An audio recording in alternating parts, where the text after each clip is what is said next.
Hi, Pete's fans. Welcome to another episode of For Pete's Sake, your podcast, Everything Peterborough Pete's. I'm your co-host, Josh Reeser.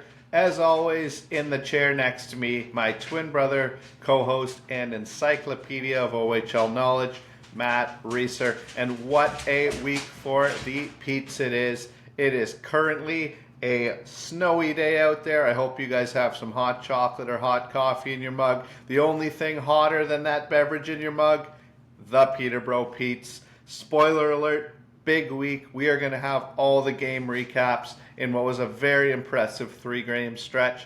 And it also comes right around the trade deadline. So we are going to have a few maybe minor moves from the Pete's, but also some moves around the league, teams shaping up for that second half drive. We are going to have all that information for you on this show. So a busy one for you, and we can't wait to get started. As promised, the Pete's 3-game stretch this week played some Eastern Conference opponents, some teams that they are going to have to get points on if they want any chance of salvaging this season. And the boys did not disappoint. Starting on Thursday night, Peterborough Pete's playing the number one Barrie Colts, and the Pete's come out with a 5-2 victory. This was not a fluke. This was not a game where they goalied the other team. The Pete's were the better squad for the majority of this game.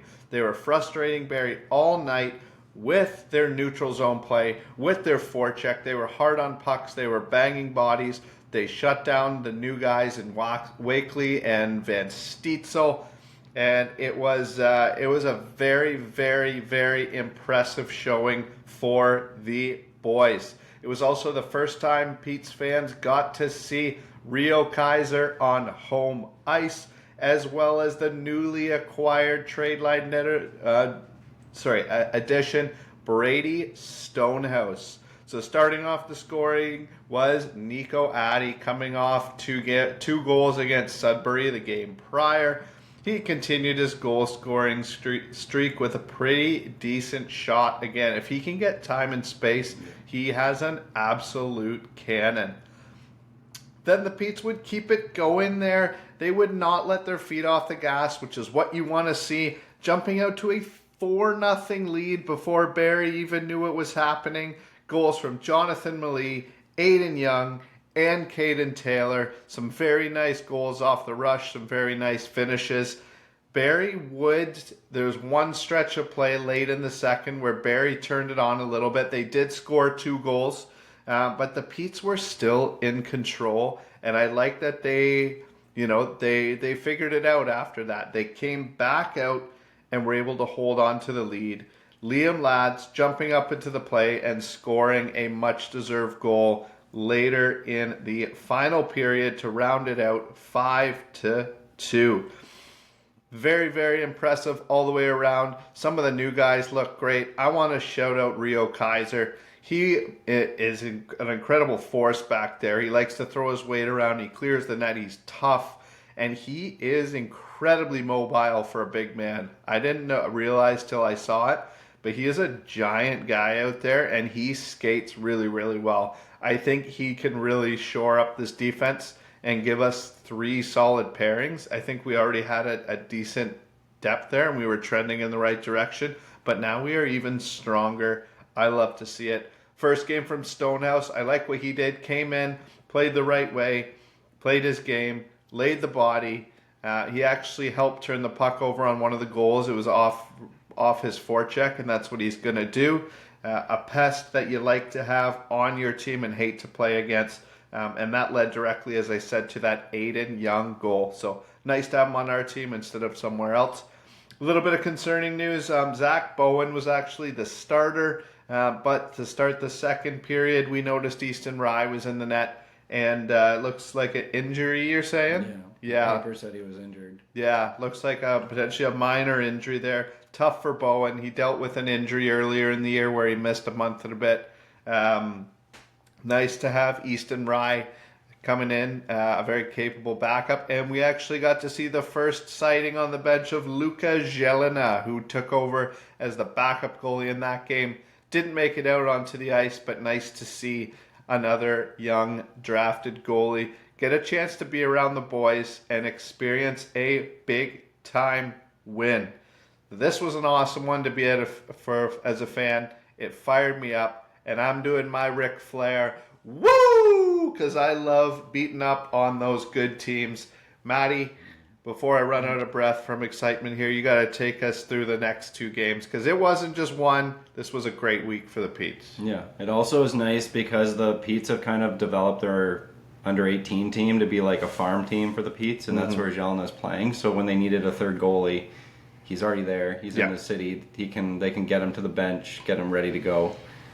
That's a benefit of them kind of developing that program. So good to see him on the bench, and great that they have those resources, because that wasn't always the case. Yeah, for the Petes. For sure. Yeah. Absolutely. Yeah, but the Petes had Friday off, but then they're back at the Memorial Center with Brantford Bulldogs, who we like to get feisty with a lot of times. A lot of after the whistle stuff. Lardis pointing at the fans after he scores goals. And I guess Zach Hyman just bought the team. His family off of the owner. So newly acquired Brantford Bulldogs. Yeah. So we'll see where that goes. But this one was actually, Brantford jumped on the Petes early in this one. They scored 19 seconds into the game. Budnick, their newly acquired forward from Guelph, who was all over the score sheet in terms of penalties, points. He's kind of a stonehouse for them. Just does the things, gets under your skin. Bit of a pest, but him and McCallum were going at each other all night. Yeah. Before the 10-minute mark, it was actually 3-0 Brantford. And you kind of got flashbacks to that Greyhounds game where the Sioux jumped out to the 3-0 and then just held on and won 4-0. But this is a new team right now. They're playing with more confidence. Their captain gets them going on a nice individual effort where he just wasn't going to let the guy take the puck off him and just scores to get them on the board. So Mali gets them to 3-1. And then the second period, they just come out. Ula gets his first career OHL goal. Really nice to see. He's been getting more and more confident, but a beautiful shot on a 4-on-4. And then Fitzgerald gets involved. He ties the game up on a power play. So again, they're forcing the team to take a penalty. They step up on the power play, and it's a 3-3 game. Boom. They're right back in it. Love it. And then in the third, actually, less than 2 minutes in, Matichuk scores, and the Petes are leading 4-3. Yeah, his offense has been coming back a bit, too. He's not typically an offensive guy, but... No, it's coming along. I love it. I think him and Addy were both very snake-bitten at the start of the year, and now they're starting to go in for them. Agreed. Because Matichuk has been jumping up in the offense all year. Hasn't been for a lack of chances. Yeah. But then Patrick Thomas would find the equalizer before the period ended, and it's 4-4. The Petes go into overtime. It was kind of dominated by Brantford a little bit. Easton Ribe made 39 saves in this game, so he looked good. And he stopped 2 of 3 in the shootout. Gave his team a chance. Yeah, gave his team a chance. The Petes just couldn't get a goal in the shootout. Yep. Taylor actually tried to pick the puck up on his stick. I don't know if you saw that in the attempt. Yeah. But again, he didn't score. Fitzgerald, and then Stonehouse took a shot, and they got some good shots off. They just couldn't beat Leanders, who's a good goalie. Yep. But again, a solid point when you're down 3-0 and you claw your way back into it, and you get a point against a tough team in Brantford. So not a lot to complain about. You get 3 out of 4 points so far, and then you head to Niagara for a Sunday matinee game. So absolutely. I liked it. I liked the compete. I like the addition of Stonehouse. I like their young guy stepping up. Big game by Fitzgerald again. He's turning into getting more and more comfortable getting points every game usually now. For sure. They've got good balance on their lines. They've kind of got 3 lines that can score on you. So it's good to see. But then they traveled to Niagara, and you might think they'd be tired, but the Petes just took it to Niagara. McCallum got them going. Actually stole a puck and went down on a breakaway and got them up 1-0. And again, at this time, correct me if I'm wrong, I think Niagara was first in the East at the time. So they play at the time Barrie, who's first in the East. Yeah. Now dropped down to third, and then by the time they're playing Niagara, Niagara's first. So keep on bringing on those first place teams. We'll knock them all off. Yeah. And it's perfect. Like, it's what you want, right? They're not intimidated. Absolutely. They've played Niagara tough all year. They got that overtime win with Bryant scoring that winner against them, so they're not they've always played well against Niagara this year. It's not a team they back up against or feel that they can't win. And in this one, they get up 2-0, go into the second, score another 2. No, actually another 3. Sorry. Addy gets back on the board. He's really finding the back of the net, which is nice to see. And then Jonathan Malee gets 2 more goals in that period, and you're up 5-0 on the top team in the East. And then the rest of the way, Niagara scored 2 in the third. They had a little bit of like a Barrie moment where they had some pressure for a bit and put 2 in the back of the net. But the Petes had matched their intensity. They didn't sit back. They kept going for opportunities. They kept going for offense. There's been tendencies when they get up to kind of sit back and let the other team take over, and they're not doing that as much anymore. They're kind of saying we need to play our game, we need to play the right way, we need to get on the forecheck, we need to clear the front of our net, we need to make smart plays, not take penalties, and they're doing that. And this is the result. You see a 5-point week, 2 wins against the top teams in the East, and as Shaquille O'Neal would say, are you not entertained?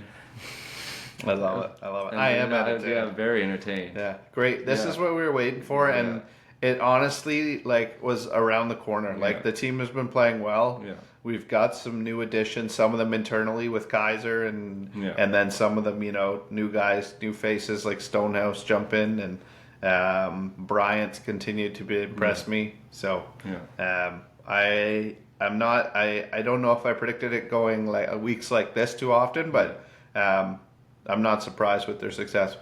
Yeah. Everyone's in, I believe, there's right position now. Yep. You have a shutdown pair with Kaiser and Lads playing together. Yep. Which allows Cameron to play offense because he can play with Strohack now, which means Strohack can take up the defensive end. Yep. You have Matachuk and Ula can play offense because you have 3 defensive defensemen and 3 offensive defensemen. And it's a perfect blend. Hopefully no injuries, but if not, I like Gowan was playing great. Yeah. I think his minutes might be down because of this of Kaiser coming back, unfortunately, but that's the way it goes as a young guy. He'll have his time. Yeah. And if he has to step in, I'm not nervous whatsoever. No. So I like it. Yeah. Do you have any overall thoughts on the game? I'm praising again. I couldn't believe how fluid of a skater Kaiser was and how much he changed the defense. He plays a solid game back there. I don't think he's gonna put up a ton of points. I could be wrong. I imagine he has a pretty big shot for a big guy. But I think his defensive coverage is great. Yeah. He finishes his check. He plays like a big guy. We've had big guys in the past that are maybe more skill guys or use their stick and positioning, and it's been fine. But he's like a Connor Smith, laying hits, finishing his checks. He's already had a scrap for us. Love that. I think we're an incredibly tough team to play against. Yeah.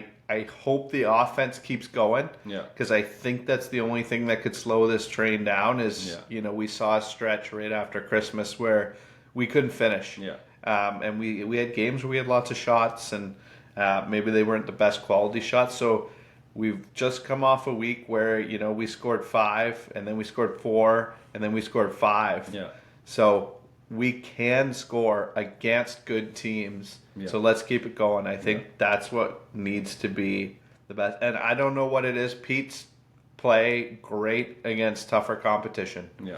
I don't know whether it's coaching. I don't know whether it's the boys feel like they got something to prove. But, I mean, 2 first place Eastern teams, and they clearly came out and just dismantled them this week. So, and Brantford, you could argue they played better than them for large stretches of that game. Absolutely, and I love that down 3-0. They're like, all right, we're gonna keep going at it. Yeah. They come back, they steal a hard fought point. Yeah. So I love it.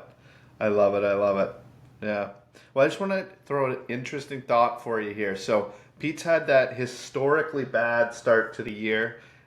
Some of the games were close, like we said, but their record was bad. Yeah. So they may already be out of it. Not if you look at the standings. However, I went back because I got fired up after this week. This was actually, I did this after the Brantford game. So it's probably even better than what I'm about to tell you. I went back to look. The last 5 years, typically the 8th place team is somewhere around the 60 to 65 point mark. The Pete's right now, so after the Brantford game, we're at 25, so they're at 27 now. So that's 40 games left. It's now 39, but so after the Brantford game, 25 points out, 40 games left. So that's 40 40 games played, 28 games left. So they need 35 to 40 points following that Brantford game. So I did a couple like mock records that could get you in. So if you go 15, 8, and 5, Doable. that gets you to like the lower end. That's like a 60 point range. Yeah. That may get you in.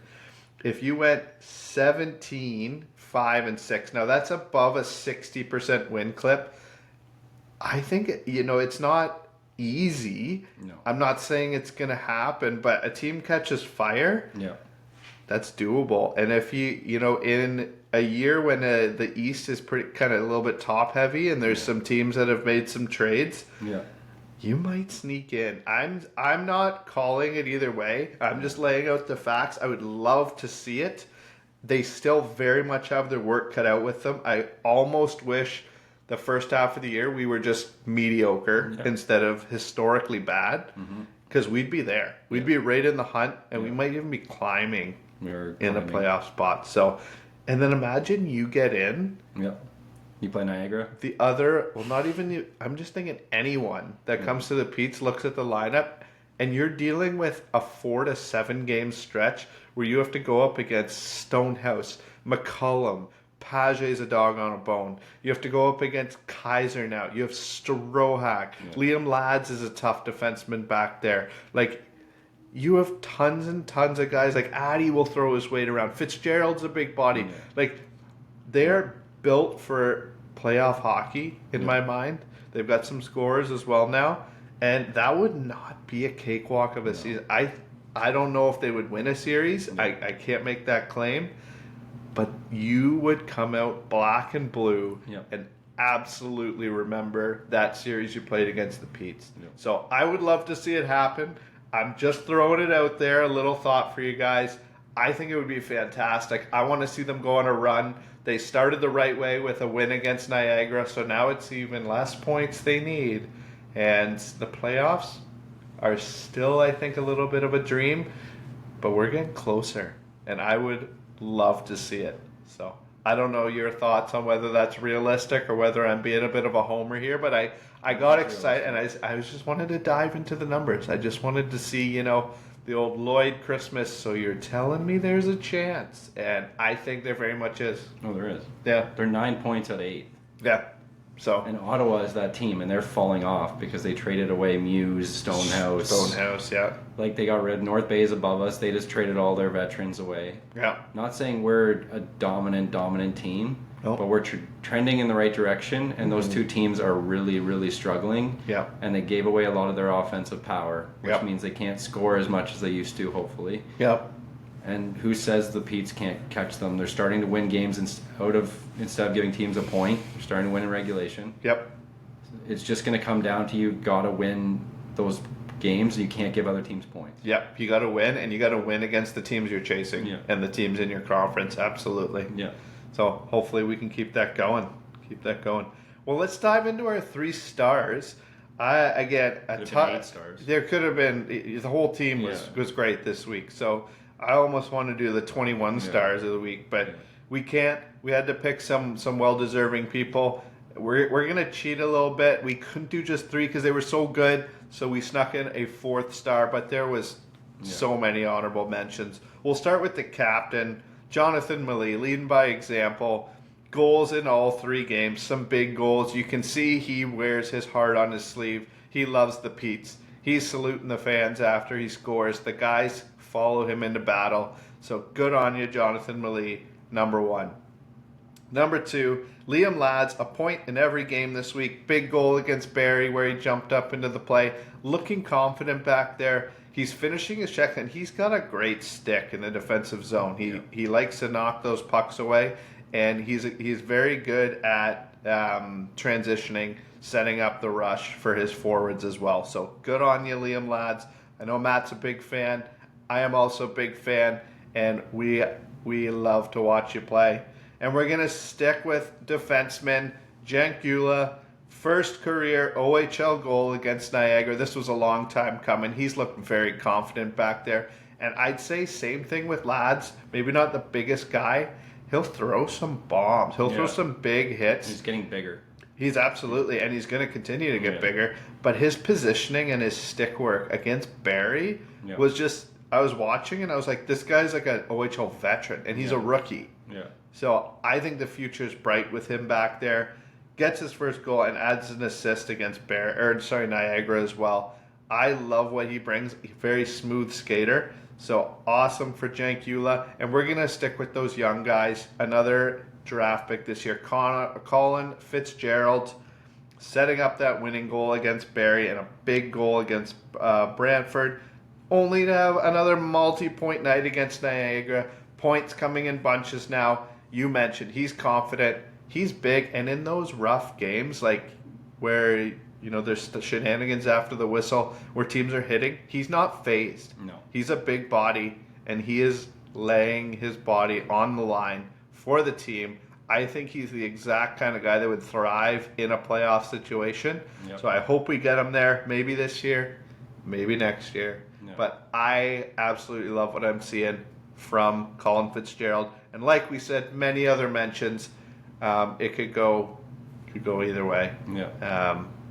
It could have gone a number of different ways. There's guys we could have shouted out for days, but very, very deserving of our 4 stars of the week, and hopefully we have 4 more for you next week. We'll see what happens with some games, but anyways. Similar trajectory too, where last year in his draft year he kind of started slow and then picked it up near the end, and he was one of the better players in the entire draft class. And then that's during what he's doing, that, getting more confident. And during that OHL Cup, or what is it called? Is it called the OHL Cup? OHL Cup, like the playoffs. Like he was unbelievable. He's like MVP of the tournament. Yeah. So that's why I'm so excited to see him play in those high pressure like playoff games, because I think he's a guy that rises to the occasion in big moments. And that's what I want to see, and that's what he wants to show us, and I'm excited for it. Yeah.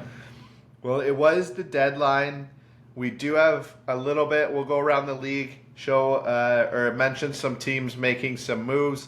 Matt is our guy for that, so you take us around the OHL, and then we'll end with kind of the thoughts on the moves the Pete's made as well. So why don't you start us off there? Yeah, so the West is kind of, you've got your upper echelon of Windsor, Kitchener, London.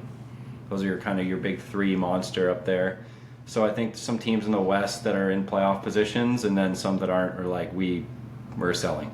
So you saw Owen Sound attack, sell. You saw Saginaw unload. Saw the Greyhounds unload in Guelph. They all traded their better players, kept some of them because I guess they probably didn't get what they wanted for them. Mm-hmm. But they got a bunch of picks, as we'll go over. Some younger guys too coming back to their teams. And then in the East you had North Bay and Ottawa just reloading for the future. Mm-hmm. Sitting 8th and 9th in the East and kind of just realizing that they probably aren't going to win this year and kind of restocking from going on runs, right? Because North Bay has been in the Eastern Final the last 3 years, so getting back some draft capital for them and some younger pieces just to keep going in the right direction. The Steelheads continue to load up. I think they're looking for that missing piece. They started the year with that Rencroft trade, giving all those draft picks. Yep. They've made a ton of moves this year. They're like, we're going to keep going for this. We've already kind of sold a bunch of our future, so let's just keep going. Yeah, so you got to go all in. You never know when it's going to come back. So they grabbed Connor Smith, former Pete, on their back end, and then they grabbed a veteran netminder, Gillespie from Guelph. So kind of shoring up some positions they thought they might be a little weak in. I'm a little surprised that they let Leanders go at the start of the year, but I guess you got to do what you got to do, and he wanted to play probably, and they've got Ivanovic, so they don't really need to, but it hurts when you have to now give away more capital to get a goalie. But they've gone on a run since the trade, so they've started to pick it up more. They're starting to kind of rise up the Eastern Conference standing. I wouldn't want to play the Steelheads in a playoff. I think they are like the Petes. They're built for a playoff run. They've got Martone, who's big, Smith now is big, knows how to win. They have Lefebvre there who knows how to win. I don't know if he'll play much now because they have 4 overagers. I don't know if he's still with the team. I haven't checked into that. Mm-hmm. But they're a team I think you should keep an eye on because they've underachieved, and once they kind of put it together, they'll be scary. Yep. I wouldn't want to play them. Agreed. Oshawa shored up their blue line, got Gibson, former Canadian defender. Doesn't hurt to add some more depth on their back end.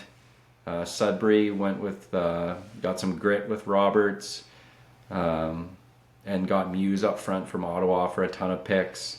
And then Kingston grabbed 4 players, 3 of them from Saginaw, to kind of load up for their run as well. Trying to make a run for the title because they're right up there with Oshawa and Brantford and Barrie and Niagara, and there you have a older team, so you got to go for it. They can be dangerous now because they got Willis from US that won the gold, and now they have Battaglia up front and Soto, and so they loaded up as well, which won't make our division easier. And then some of the teams that loaded up, I thought, when I see a trade now, I'm just amazed at the amount of draft picks you get for one player. It's ridiculous. And some of them are, like 5-6 years down the line. Yeah. Like, Guelph got 9 draft picks. Yep. All 5th round or higher. Yeah. So, if you can draft well, you've got a pretty good foundation there. Absolutely. Saginaw got 15 draft picks. Okay, 15. That's not a made-up number. That's crazy. 13 are 5th round or higher. And they still have some unbelievable talent on that team. They've still got Parika, Misa. Yeah. They're still going to make the playoffs because they're better than Guelph and Owen Sound. And then they've got all these picks now. So they're kind of retooling on the fly. Yeah. Smart way to do it. And then Owen Sound grabbed 7 draft picks and 16-year-old 6th overall pick from this year, Zurowski. Yeah. So they got a young guy back, loaded up their cupboard. I was a little surprised Carter George didn't get moved. Mm-hmm. Yeah, maybe they just didn't get what they thought they could get back for him, and so hold on to him. Yeah, and then Jet Luchenko is the other guy from Team Canada from Guelph. I thought might get moved, but he didn't end up going anywhere. Yeah, but again, it's kind of the same trend. You see teams selling off, getting crazy amount of draft picks, and why wouldn't you? If you can get the draft picks, why not load up for trading down the line or building your farm system back up? So I'm also shocked at the number of teams that give up their first overall pick. Like, that never used to happen. And now it's just like second nature. We got 3 of them last year. And like this year, Parker Vaughan went to North Bay. Yep. The guy went to Owen Zurowski went. Yep. The guy from Oshawa traded their first pick, Smith, to the Greyhounds. Yeah. Like, yeah, it's not it. Ryder Cali went to North Bay earlier in the year. He was the first round pick. Like, just the number of guys that were the first pick from their teams that get shuffled. It's just a trend now. They just aren't untouchable. For sure. You have to trade something to get something, and a lot of times it's young guys if you're on a contender. Yeah. Yep. Absolutely. And then the Pete's made a minor deal, like we mentioned already. They grabbed Stonehouse for a 4th and a 6th. Don't hate it. Yeah. I think the Pete's even getting into the 8th playoff position is what they need to do. Mm-hmm. You need your younger guys to get some playoff experience. So if that pushes you into a playoff spot, I don't hate it. Mm-hmm. I don't know how you felt about it. I didn't hate it either. I felt bad for McIntyre. Yeah. Released. He's been a good guy in the room, a good character guy. He's had some great moments with the Pete's where he goes on stretches where he was putting up a lot of points, stuck up for the guys. I think he was well liked here. Yeah. So that was my only thing I looked at it. I was like, it's unfortunate for him, but he's a pro. This is a business. He understands. The Pete's thought they need to do what's best for the team, and bringing in a guy who wasn't even drafted by the Oilers, but he played so hard that he got their attention and won a contract as an undrafted player. Yeah. Those are the kind of guys you want to be on your side of the fight. Obviously, we've seen a lot of him the last couple of years, and for him to come in and embrace the team as quickly as he had the last couple of games, like, he looks like he's just bought in. Yeah. You could see he would absolutely be a Rob Wilson guy.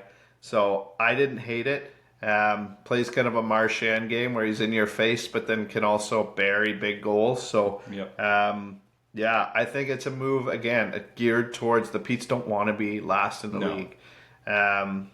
We want to get some meaningful hockey games down the stretch and maybe even squeak in. So, agreed. I don't think we sold too much of the farm for it. No. And so my only thing was I felt for Ryder McIntyre, but I actually liked the move, and I think it makes us pretty tough to play up front. And it weakens Ottawa. Absolutely. Who we have to catch anyway. So Yeah. win-win. Yeah. Yeah. So yeah, it'll be interesting. I think you've seen the formula for when this team is effective. Mm-hmm. This isn't a team that the Petes that have like a one guy that's going to score every game for you, unless Nico Addy wants to keep doing it. I'm fine with that. Yeah. They're going to have 2 forwards every week that go on heaters, and then a backup guy. So this week you had Fitzgerald, and you had Malee running your offense and getting the big goals, and then you had the support behind them. So every week you're going to kind of have those guys that are we're going to have to score by committee. Yep. We don't have a guy that's going to pot one every game. Yep. So you're going to have weeks where it's going to be Young and Page. and Brian, or Page and Taylor. Yep. Or Yep. like Addy and some Levesque maybe, or Yep. Parrish, and you're going to have a supporting guy, and you're going to have 2 guys up there that are scoring for the Petes to be successful. For sure. And they have 3 lines now where I would safely say they could score a goal on a shift. Yep. Because they put Bryant out there with he's with Malee, isn't he? No, Malee's with they've mixed it around, but Yeah. like Young's with Fitzgerald. Yeah. I know that. Mm-hmm. Bryant's playing with Page, Yeah. And then you got And Taylor. Taylor. Yeah. and then you've got Malee McCollum. and McCullum playing together. Yeah. So you've got 3 lines there, and then you've got Addy and Yeah. Levesque and those guys that can go in on your 4th line and score a goal. Absolutely. So you've got your line set up well. You just need to have 2 drivers every week to carry the offense. For sure. I don't know if that's how you see them being successful, but No, I agree. I Yeah. agree. Absolutely. yeah. But they have 2 games coming up. Do you want to run us through those? I think Sure. these are must-win games. Absolutely. To be honest, they're Well, not good honestly, if we want to make the playoffs, Yeah. I don't think there isn't a must-win Yeah. game coming up, or at least a must-be Point. competitive game. Yeah. So we take a break from the Eastern Conference. We're going to play some teams from the West. Doesn't mean they're not important games. They're equally so. So first game, Sioux Greyhounds versus the Peterborough Petes. Last meeting, like we said, the Greyhounds did shut them out 4-0. Jumped out to that 3-0 lead, and the Petes didn't have much pushback. It was partway through a road trip, but it was unfortunate that the Petes didn't fight their way back into that one. The Sioux is sitting last in their division. They've given up actually more goals on the year than the Petes this year, and they made some moves to get rid of several of their veteran players in order to start that rebuild, including their starting goalie Gibson. So this is a team the Petes should beat. We're capable of beating. They're rebuilding, and sometimes the Petes play great against the top tiers, and then they kind of match some teams they should beat. We have a couple losses to Owen Sound this year, so we need to keep it going and beat these guys. Take care of business. If we play the right way, we can. And then the Petes face the Erie Otters. They have the dynamic defenseman Matthew Schaefer. Unfortunately, if you're a World Junior Hockey fan, you saw he was injured in that tournament, broken clavicle, so he is out on the back end. And they have shown ability to play with those upper echelon teams in the West as well. Former Pete Samafalo leads that team. He's got 22 goals. I remember liking him back in the day. We shipped him out to bring Connor Lockhart in, and I think it's a trade that's worked for both teams. He's been their guy for a couple years now. So we have to, it's another game I think that's winnable, but we have to play the right way. Erie's not a pushover. No. I wouldn't say they're a juggernaut in the West yet, but they're a team that's on the rise. So 2 games, 2 winnable games, and I really hope the Petes come out building off this momentum from this week.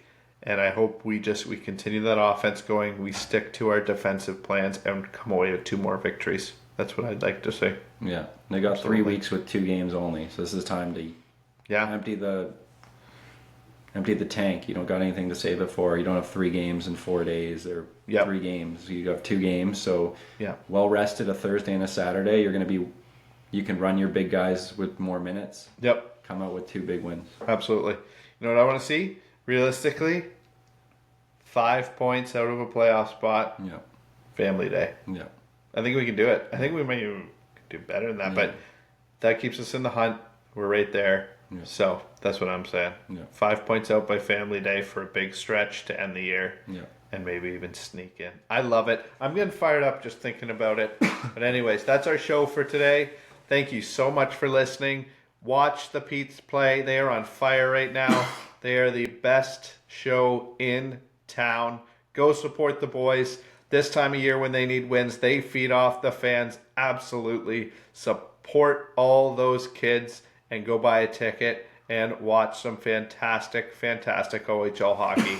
Thank you again for listening to us. We'll have our episodes up on our Facebook page, on our YouTube page, and on Spotify. All our info will be on our social media sites, which is the Facebook page For Pete's Sake and Instagram at 4PTB Pete's Sake. So thanks again for watching, and as always, go Pete's, go!